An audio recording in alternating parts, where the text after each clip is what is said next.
Bottom right, in the red, the young Terran player from Spain, it's AqueroN.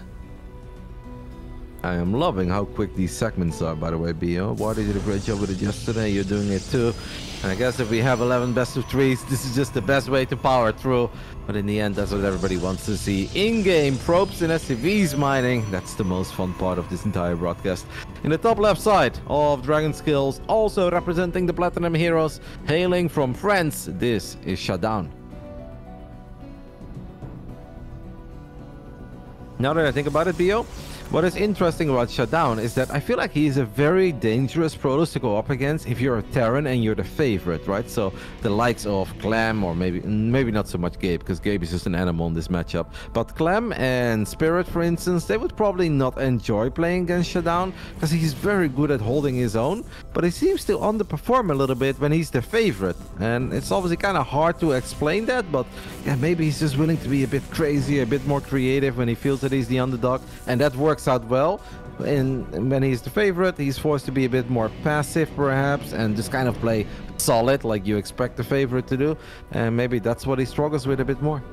Yeah, I mean, that's a good thesis. That's a very reasonable idea. But for now, AqueroN is doing what he can to make it so that ShaDoWn does not get to play comfortably, does not get to feel any way happy about this game, because there's an eBay block early on. He forces ShaDoWn to take the third base and the natural. And Ronnie, this can mean that follow-up aggression from AqueroN, some sort of Hellion play, something like that, can be that much more powerful, because, I mean, how in the world are you supposed to wall out this mineral line? Well, I'm feeling the 3-Rex, mate. I am feeling the 3-Rex, and barracks number 2 has already gone down, and I think it's just a matter of time before barracks number 3 goes down, but that still stands by your point. If a Terran player gets the eBay block off, and they force the Protoss to expand elsewhere, yes, Hellions are a problem, because they are very freaking quick, and it's hard to defend your main base and the third, and keep your probes safe, but 3-Rex is also a problem, because if you scout 3-Rex early as a high-level Protoss, you're like, alright, I can stay on 2 bases a bit longer, or you can go for the Blink Stalkers immediately. But 1 gate fast expand at the third into Blink is not great against Hellion openings, so Protoss players tend to play Stargate, but then the Stargate can struggle with 3-Rex, and even more so if the expand is in the middle of nowhere, and that is what's happening now. I know that you know how I feel about the 3-Rex, Biomov. Let's just say that I rarely see this strategy lose. Ah, man. At least not in tournament play, right? Yeah, it's too strong. That being said, it certainly can stall out. The problem is, as you pointed out here, this is a Stargate opener, and B, it's Stargate opener with no scout of the main. We haven't seen the Oracle find its way across the map just yet. In fact, well, it's going to be done soon. But the big problem here is the dearth of scouting that ShaDoWn is dealing with. Stim is on the way. Eventually, this Oracle is going to find its way through. But it feels like, maybe not now, but in the next 20 seconds, we need to see ShaDoWn really starting to give this pressure credit, starting to put down shield batteries or getting maybe a couple more gateways, cut Phoenix production, really start to have a lot of ground-based defense to make sure that he can defend this. So Oracle's going to run in. It's 4 minutes. Stim is only halfway done, +1's only just now started. So at least ShaDoWn knows now. And there's, well, actually, the Marines are going to try to target this down. Oracle might grow, and it dies. Okay, that's a disaster, because I was already going to start my speech on how, jokes aside, memes aside, I'm really interested to see how ShaDoWn is going to properly defend it, because you cannot just build all the batteries at the third, because then the Marines and Marauders could still just run into the main base, right? And he drops the Robo at the third base, so we can never ever lose this position here. We lose the base, we lose the Robo, the game is over. And I was like, I wonder where he's going to drop the stasis trap, if we're going to warp in maybe like a bunch of adepts, because adepts, even in small numbers without the can be somewhat decent against Marines, especially protected by a Guardian Shield and a Shield Battery. But by losing that Oracle, ShaDoWn makes his own life so much more difficult that I honestly already fear for him in this game. However, these guys are very good, BO. They are capable of miracles. We have some Sentry. Well, we have a Sentry. We have an Immortal. Second Immortal being Chrono Boosted. There obviously is a chance with a good Force Field, Guardian Shield, Overcharge, but it's not going to be easy. And honestly, the MVP move here for AqueroN, I think, would be to completely ignore the third base and just stim into the main, because that's going to be so hard for ShaDoWn to defend. Or even just to force a fight here between the natural and the third, right? It's just so wide open. Certainly, yeah, don't go up the ramp into the third base. Now, I guess the one upside. Go into the main. Yeah? Go into the main, please. Oh my god, if he doesn't go, I'm gonna lose it. He's worried about forceful to think, alright, here we go. We could have a stim. We are going to have a stim. The sentries get picked off immediately. One immortal will fall. Obviously, these adepts and stalkers have done pretty good. And ShaDoWn will defend in honestly a pretty successful manner. Like losing the sentries and an immortal there, it's kind of inevitable. But he took out pretty much every single marine with perfect shading. He even gets all the marines. And that fight went really good for ShaDoWn. And then we even have to keep in mind that he lost the Oracle right in the very beginning. Honestly, very well done by the French Protoss. Yeah, I'm surprised at how well that worked. It's not going to work out right now, though, because there's a second round of bio up the ramp. So adepts will fall. Eventually, they're going to run out of stim, ideally before they get on top of that immortal. But if I'm AqueroN, I stim once again here. Second immortal's going to hit the deck. The adepts as well. Oh. And ShaDoWn, you know, he had a great hold. You're absolutely right, Roddy. I'm so surprised at how well that hold actually happened. But then he ran across the map, and that is a massive overextension now. The entire army that he had on the map, all that map control, it's gone. Yep, I mean, you're spot on there, right? Like, the initial fight actually just went damn good for ShaDoWn. He handled it well, good target fire, but then he really got over eager, where he's like, run to the other side of the map. It's like, well, it's still 3 barracks producing units non-stop. ShaDoWn apparently hasn't learned his lesson yet. He's gonna do it again with 3 stalkers and a sentry. Now, there aren't too many bio units, but just 3 or 4 marauders is more than enough to stim forward and wipe the floor with this army too. Now, he does have a little economic lead, right? 60 probes against 48 SCVs. I honestly think this is kind of crazy. The man is throwing away robo units like they are zealots with charge, and we're on 6 bases. Not something I see every day, Bia. I guess there is some small logic. You point out economy's going very well. He is keeping the Terran army small, so all the Marines died in the last couple engagements. Only a couple Marauders survived. So any sort of follow-up pressure that AqueroN may look to try to use to run across the map, it's not going to be as powerful. But I don't really like that logic, because ShaDoWn's army is also much smaller than it should. You can't help but feel that he would have been able to grow more and faster than AqueroN would have. So for now, drop shows across, and it seems like ShaDoWn, yeah, he's going to see that the medevacs are boosting in, or at least he had the opportunity to. He's okay, so he's reacting into the main base just yet. Downside, there are no Twilight upgrades. There's no blink. There's no charge. It takes a moment to respond. Oh, nice pickup on one of these Marauders. The Colossus are a little bit exposed, but the Marauders will not go for it. That was good micro there by AqueroN, saving one of these low HP Marauders that was taking some damage from these gateway units. The pylons really helped there, but you cannot protect the main base and the pylons at the same time. One of the biggest problems of losing that Immortal and losing that Colossus is that now obviously you need to build another Colossus and another Colossus, and that means that you don't have any robo time to crank out observers. And playing PvT against somebody with a lot of medevacs, high APM, a lot of mobility, it's almost impossible without observers on the map. That's why he's been dropping all these pylons. But yeah, these pylons, they're gonna save you once, but then they're gonna get picked off. And as the drop here boosts onto the 4th base, a blink is done now, so at least there's that as a, well, Widowmine's actually going to get a decent shot despite the blink, but the base does not fall, and that's something. ShaDoWn is starting to stabilize his position on the map here.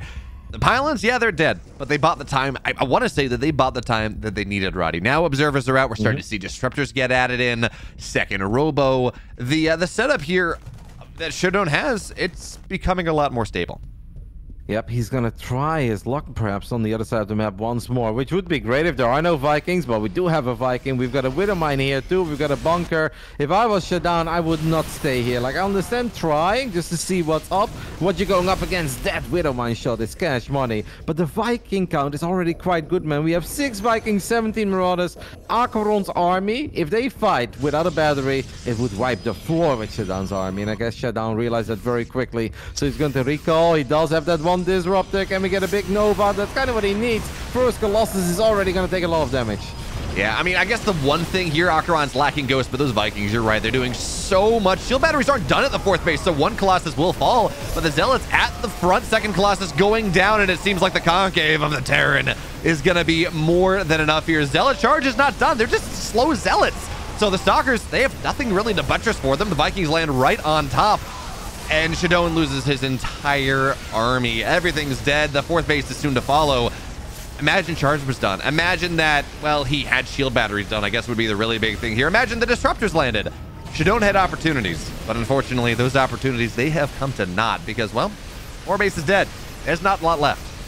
Yep, it was also just a good timing right for AqueroN with the 1-1 upgrades and the heavy Marauder count when there wasn't really a good answer for Marauders, and that all goes back to the Immortals we lost in the beginning of the game. Losing one Immortal against the initial 3-Rex poke, yeah, that was inevitable, as we have one more Nova flying forward. ShaDoWn is a warrior, but here are the Robos. He really has just ran out of power units, and I do not believe that a couple of Zealots without any armor upgrades can ever get the job done here. One more Nova! It's gonna be a pretty good one. I want to say nice split, but it didn't truly matter. GG gets called. AqueroN wins game 1 with the strategy that never loses. But it wasn't so much the initial strat. If anything, ShaDoWn, despite the fact that he donated an Oracle, he had such a good, clean defense against the 3-Rex. But then you said it, overcommitment. He got ultra over-eager. He's like, hey, I won the fight. I can run to the other side of the map with 3 gateway units and an Immortal. It's like, no. And he's like, what about 3 Stalkers and a Colossus? Like, no, stop, mate. Just stay at home. Get a proper Protoss army. So, AqueroN wins, but obviously ShaDoWn has mostly himself to blame for that. Yeah, I mean, I talked about imagine there's a shield battery. Imagine that there's all these things. But I guess the promising thing about this, the nice thing about this, is that a lot of those mistakes are things that can be fixed. You win a fight and you don't run into the Terrans Natural when you don't have a lot of army. You know, you maybe drop your shield batteries a little bit quicker. These are fixable problems. So hopefully, on Gressvon, a map that's a little bit bigger, you're less inclined to chase your opponent's army to the ends of the earth, and maybe more inclined to play a little bit more defensively. Maybe that's going to favor ShaDoWn a little bit more. I don't know. But no, I think so. I don't think there is a man overboard yet for ShaDoWn. There's no need to picnic, because despite the fact that he lost such a key unit, like if we're casting, let's say, Maru against Hero, and Hero does that with his first Oracle, then we will pretty much always go back to, you cannot make a mistake like that. Of course, the same can be said for this level, because these guys are very good as well, even if they're not quite Maru and Hero. However, ShaDoWn still got himself in a very good spot after losing that Oracle, so plenty of things that he can fix, and he should still have a lot of confidence going into game 2. But perhaps this matchup is just not quite working out for him, and then eventually it becomes almost more of a mental problem than it really is a skill problem. Yeah. Well, we're going to figure that one out, because here in the upper left, he's down 1 in the team kill, but certainly, as we talked about, plenty of opportunities for him to swing that one around. It is ShaDoWn. ShaDoWn or ShaDoWn? The age-old question, and nobody has the answer, including himself. In the bottom right side, we are looking at the main base of our Spanish amigo, representing the Platinum Heroes. Vamos for Ruben. This is AqueroN. Where's it ShaDoWn, Roddy? Mate, I don't know. I called him ShaDoWn for years, until I think it was Cats who started calling him ShaDoWn. And then I read his nickname and I was like, that does make a lot of sense. And then I asked him and he's like, I don't know. ShaDoWn, that is. He's like, I don't know and I don't care. I was like, oh, come on. You're not really helping us here. So I think both works. I used to be a ShaDoWn guy. Now I became a ShaDoWn guy. Don't ask me why. I feel like Cats is the guy that just makes us really question players' nicknames. Like, when I was casting with him, we figured out that AqueroN is not a Pokemon. Right? It's not AqueroN. It's not an eagle. It's actually a vampire. So, for whatever reason, Cats, I guess he thinks really deeply about nicknames, and we get a lot of clarity, or sometimes we just don't. So, thank you, ShaDoWn. Thank you, ShaDoWn. As long as we don't call AqueroN Aquarium, I'm just happy, man. That just goes a bit too far for me. He's not an aquarium. There is no fish inside. Let's go with something that's not aquarium, and then I'm happy. I don't know. What if this SCV was doing something a little bit fishy? I mean, it's not, but it could have been. Yes. In game 1, we went for the 3-Rex. Now, I don't think that AqueroN is necessarily going to do that again. We can already see a different start from him as well, right? It's Reaper into Marine. Last game, it was Marine into Reactor. Could have something to do with the fact that there is no ramp here on this map. There was a ramp leading into the natural on Dragon Skills. There isn't here on Gressvon. So how much do you think, what is it, the 4-ish extra seconds of rush distance? Obviously, I know there are complaints with using probe or using worker runtime as whatever. How much do you think that a couple extra second rush distance makes up for the fact that there's no ramp? Or I guess, yeah, it makes up for the fact that there's no ramp.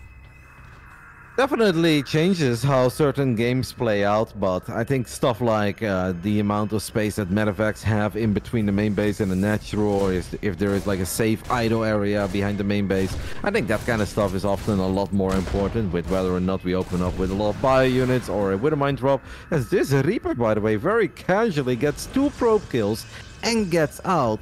I'll be honest, mate, if I was playing this game from the Protoss point of view, I'd be absolutely fuming right now, and I would feel there is no way to win.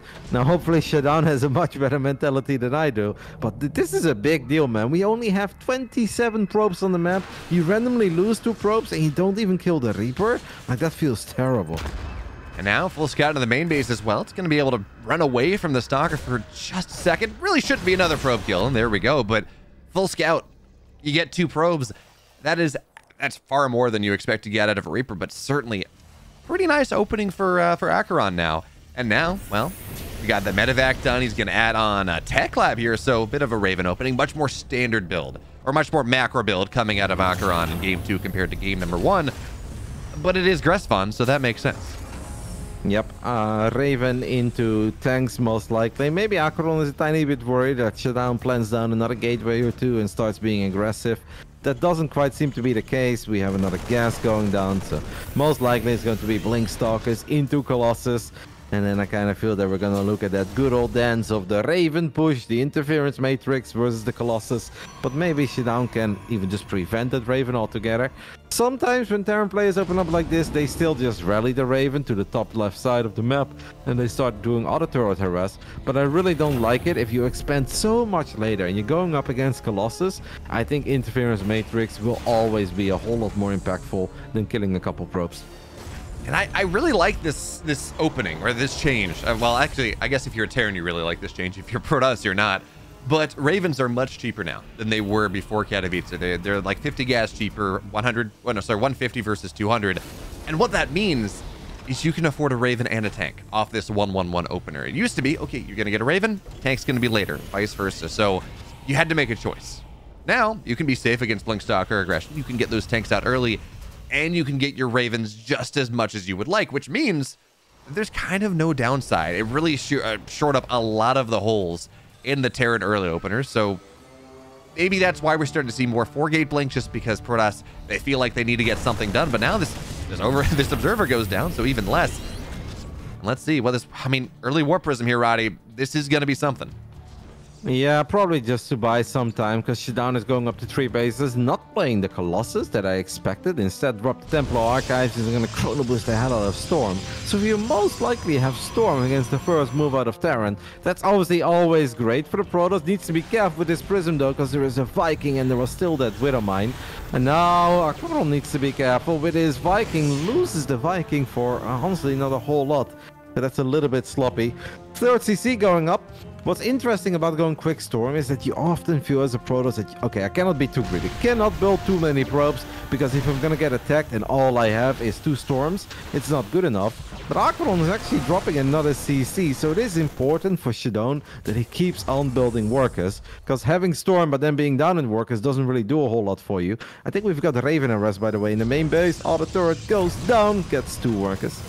Thank you. I really want to point out, by the way, the micro that we saw from ShaDoWn with his Warp Prism on the other side. He was dropping individual Stalkers as he was picking up the rest of them, so they were kind of conga lining maybe around the backside of the mineral line. And they didn't get a lot of damage done. I think they got like 2 SCVs, but it was fancy and it did look nice. So you know what? Shout out to ShaDoWn there. Fancy micro. ShaDoWn could make his life. Oh, needs to recall that Warp Prism immediately, and he does. What ShaDoWn could do, by the way, to make his own life a lot easier is just warp in a single High Templar in your main base, and whenever that Raven reveals itself, you just drop a feedback, and then you just don't have to worry about it. I like auto turret harass in general against Storm openings, not so much against Colossus openings, but this was a good call by AqueroN. We've got, honestly, a pretty damn competitive game on our hands, where there is a lot of potential in this Terran army, but obviously there's a lot of potential in the Stormy boys too, and as long as there are no ghosts, Storm is supposed to run Supreme, to roll Supreme rather. Okay, Storm's on the low ground here. Oh, that's going to be an absolutely massive one here, and well, second one not really going to land. Meanwhile, Zealots find their way into the natural. Friendly fire from the tanks actually might do a little bit more. Charge is done. Well, not done just yet. 15-20 seconds remaining.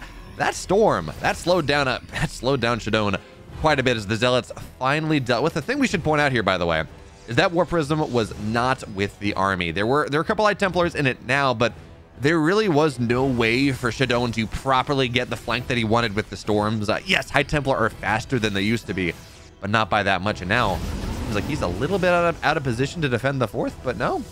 AqueroN, triple drop into the main. At least he's thinking about it. Yeah, he's thinking about it, then he saw the pile and he's like, oh no, I'm not going to do that. It's a nice force to unload again. AqueroN needs to be very careful here, obviously. Sure, he's got some micro potential in his army, but the first storm was already such a monstrous one. I think there is a Zealot counterattack happening at the third base, and that's quite nice, because I don't see a big Gabriel bunker here. No supply depots either to protect the bunker. So that's obviously very annoying. I think AqueroN, as scary as it is, sometimes is a Terran where you see Protoss go up to 4 bases and they have storm. You're like, oh no, I think he needs to chill right now. I think he needs to wait until he has a bunch of EMPs he can work with, because without EMPs against this many storms, it's probably not going to end well for Marines and Marauders. Yeah, that does get a little rough, but we are starting to see AqueroN again have those transitions. He's got a bunch of ghosts, but honestly, almost as importantly, he's got 2 Vikings. And you might say, why in the world would you need 2 Vikings against Chargelot, Blinkstalker, Storm? Well, it's to deal with the War Prism. It's to make sure that the War Prism cannot run forward and get its shots off and pick up and drop those the High Templar, because, well, EMP plus 2-3 Viking shots, that pretty much kills the War Prism in and of itself. Meanwhile, Raven auto turret harass on the other side. Raven's low, but 7 kills. And by the way, the shield battery, it's dead. So 5 more probes at the deck here. And that Raven, you said you didn't like it. Well, in fairness, you said you did like it against Storm plays. It's been so successful.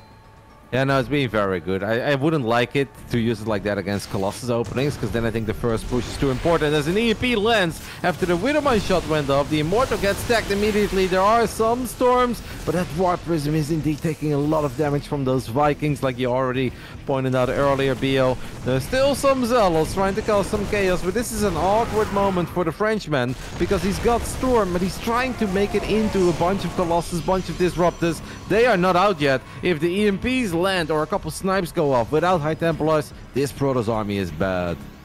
Yeah, you really need those storms to land, and the problem is there's no flank. There's no real way to get them from a surprising angle, so the Terran is just not going to allow those storms to get close. But here, AqueroN's chasing. That's a fairly good storm, but the Widowmine kills the War Prism. You lose the High Templar. Luckily, most of its use had already been spent. But now there is truly not an easy way to get High Templar on top of this army. Disruptors, though, there is one of them. And that is going to have to do so much there. There we go. Feedback on a couple. Ghost Storms on the left side are going to be fantastic.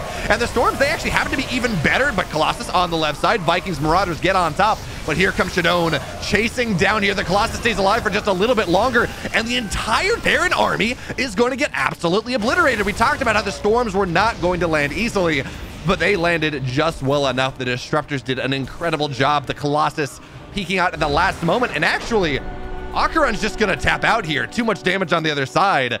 We finally get our game 3.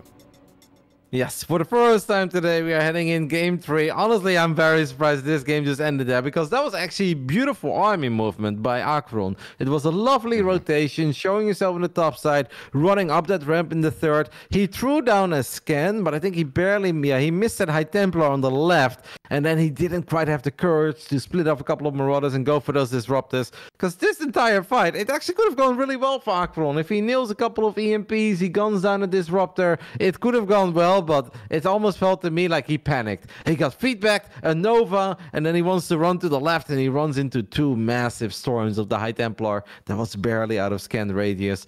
Honestly, a bit unfortunate, because he had a 40 army supply lead heading into that fight, and that could have gone a whole lot better for our Terran. Yeah, I do want to point out, by the way, there was that one feedback that we saw on the leading Ghost, and I can't confirm, right? We'd have to go back and look at it, but it looked like knocking down the high energy leading Ghost meant that there was just a little bit more room. So any sort of EMP had to run a little bit further forward. And that, again, maybe bought the time for the storms to land. So small things. It's more just that he didn't see the High Templar at all. Because he threw down the scan on the high ground. He saw the Robo. He saw the army kind of out of position, but coming in towards the top. And then he saw the Nova, and he's like, what I'm going to do is I'm going to run away from that Nova. Because as long as I don't get a Purification Nova in the heart of my army, I'm going to be fine. But what he didn't know is that there was a High Templar running, hiding on the left that was out of scan radius. First storm goes down, the second storm goes down, and then to make matters even worse, another Disruptor pops from the right robo, a Colossus pops from the left robo. Bit of a nightmare scenario there for AqueroN. Like, if you resume that from replay and you give AqueroN another shot and do that, and you force him to maybe scan a bit more towards the left, that honestly could have gone completely the other way. Like, that was one of these fights where the Protoss could have won it convincingly, the Terran could have won it convincingly, or it could have been a wash. But good news for ShaDoWn is that he was the one who won it convincingly. Just some nice spell casting, Bio. Nice spell casting, and the best magic we're ever going to get is the fact that we do, in fact, get a third game. The 30-map dream. Roddy, it's there. Can it still be 30? Right? Because it was 33, and then we lost 3 of them. Yeah, I think it can be. We're on our way, mate. We are on our way. Game 3 between these two lovely Europeans is going to be played on Royal Blood for the first time today. Things are all tied up. Besides when we started best of 3, that is. In the top right side, we are looking at the main base of the Frenchmen, getting the job done with a couple of amazing storms, not just towards the end of that game, but obviously earlier as well against the initial move out. This is the Platinum Heroes ShaDoWn.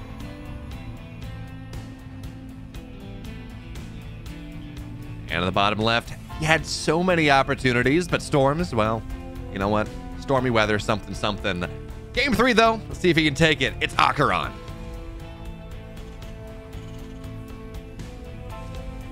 I think maybe some people felt that GG was a little bit early. Now, AqueroN definitely was in all sorts of trouble after that fight, and I do think it was kind of game over because obviously he didn't get any economic damage done. He lost all of his expensive units, the Ghosts, the Vikings.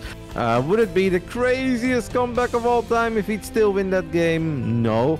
But it'd be very difficult. But I think above all, he was just a little bit tilted that went so poorly because he had a big old powerful Terran army and he just ended up getting stormed into oblivion and eating a Nova.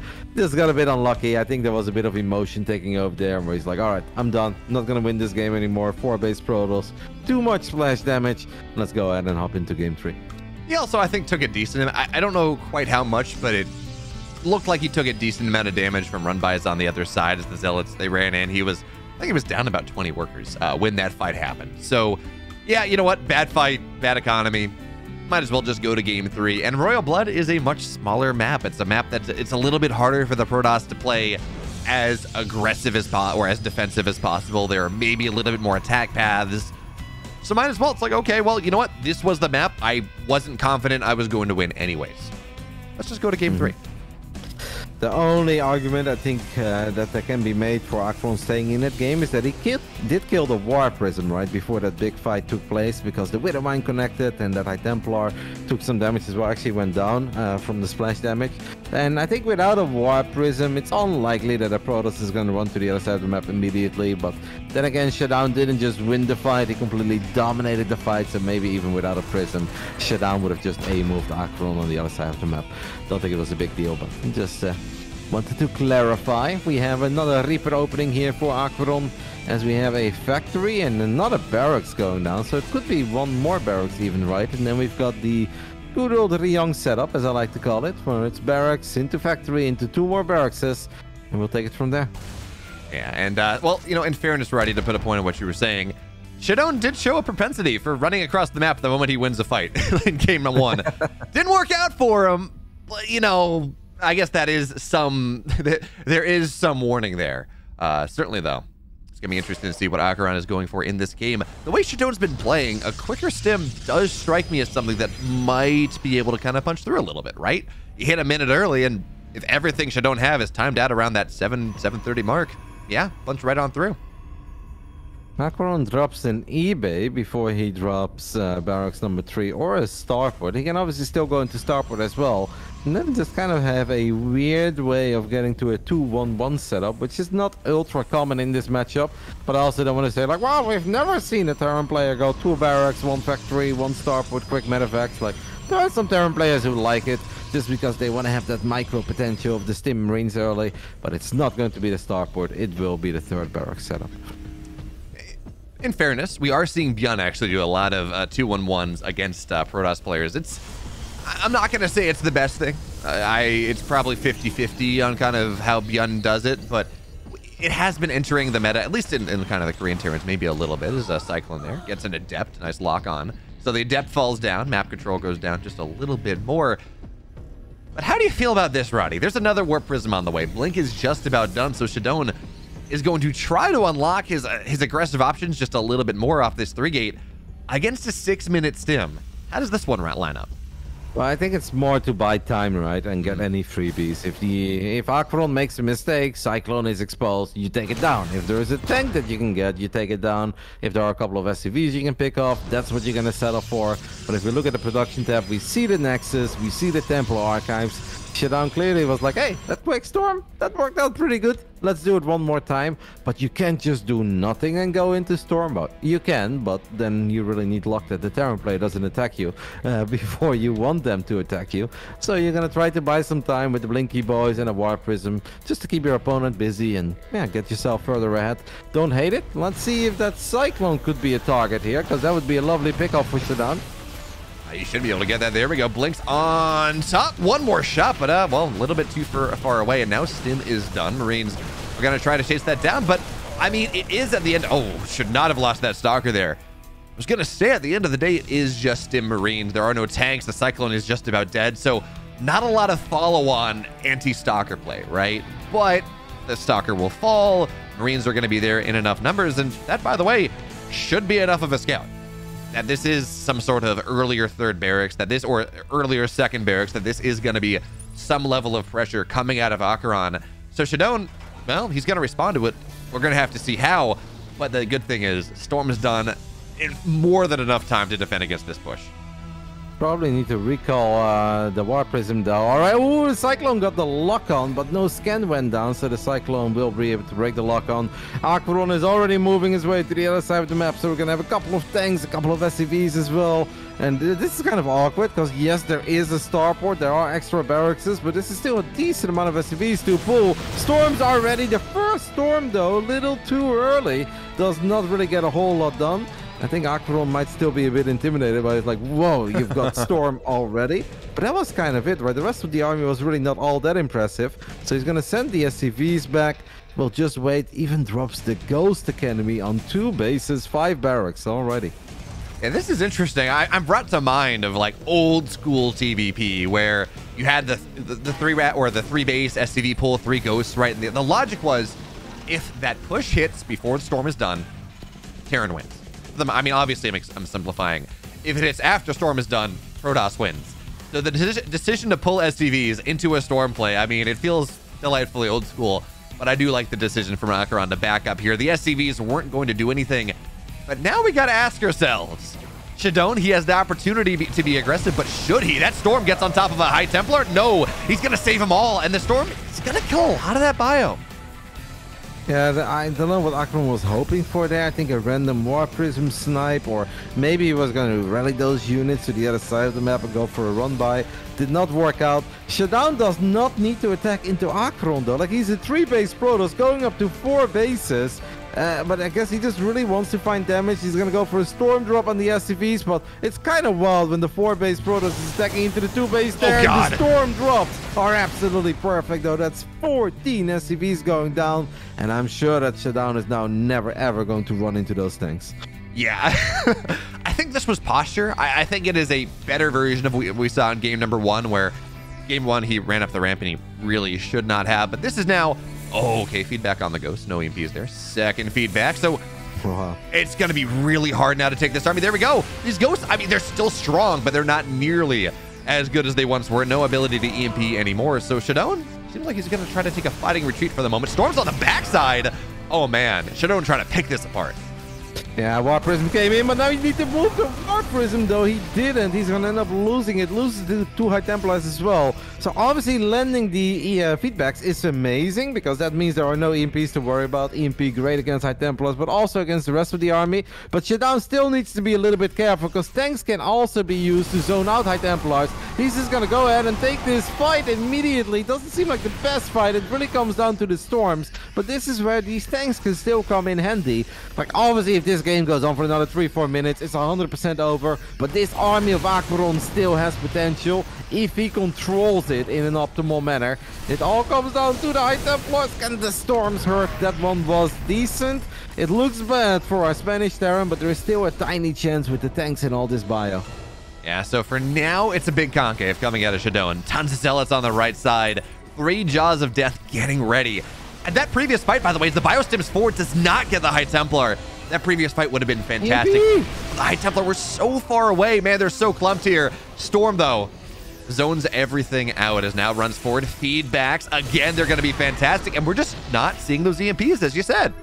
Oh my god, 5 High Templars were next to each other. He only saw it towards the end. He did have energy for EMP. I checked for it. We do finally land a little EMP on 2 High Templars. There is still a chance. ShaDoWn is floating some money. I do think it's almost time for our Protoss to just A-move and then warp in a whole bunch of extra units. Here we go. Terran army is a bit overstimmed. A couple of Archons obviously are very problematic. I gotta say though, the bio positioning behind the tanks is absolutely perfect. But ShaDoWn is just so rich, and obviously these medevacs working overtime. How many more times can AqueroN stim this army before everything gets one-shotted? Oh, it's so overstimmed, and now the tanks are going to go down. Couple Marines, they're going to join the fray, but there is nothing for them to join.